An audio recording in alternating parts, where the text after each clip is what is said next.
দীর্ঘদিন বন্ধ থাকার পর ২০২১ সাল থেকে কম খরচে পশু পরিবহনের জন্য ক্যাটল স্পেশাল নামে বিশেষ ট্রেন চালুর উদ্যোগ নেয় রেলওয়ে কর্তৃপক্ষ। বিকেলে জামালপুরের ইসলামপুর থেকে ২৫টি ওয়াগনে ৪০০ গরু নিয়ে প্রথম ট্রেন ছেড়ে যায় ঢাকার উদ্দেশ্যে। গরু ব্যবসায়ীরা বলছেন, ট্রেনে পশু পরিবহনে খরচ কমার পাশাপাশি পথে চাঁদাবাজি সহ নানা ভোগান্তি থেকে রেহাই পাবেন তারা।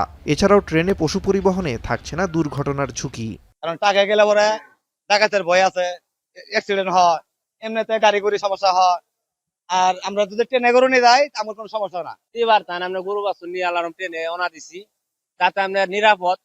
ঝড় বৃষ্টির দিন ১,০০০ টাকা থাকে, আর ট্রেনে নিয়ে গেলে ৫০০। এই দুইটা সাইডে গরু থাকে, বেচা আইলাম না, ফেরত আসার জন্য যদি আরেকটা ট্রেন দেন তাহলে আঙ্গুর আসার জন্য সুবিধা ভালো হয়। ট্রেনের আপনার খরচ কম, আর ট্রেনে গরু নিয়ে গেলে আমরা সুস্থ থাকে, আবার টাকার ভাড়া বেশি, বুঝছেন।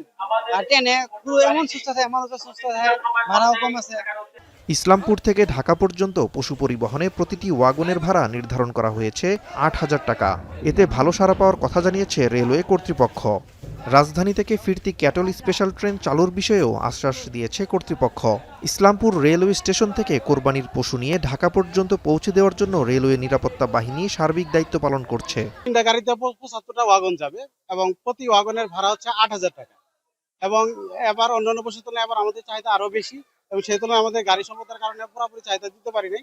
ইনশাআল্লাহ আমরা চেষ্টা করবো আগামী বছর তাদের পুরো চাহিদা অনুযায়ী গাড়ি দেওয়ার ব্যবস্থা করা যায় কিনা, এটা আমি চেষ্টা করব।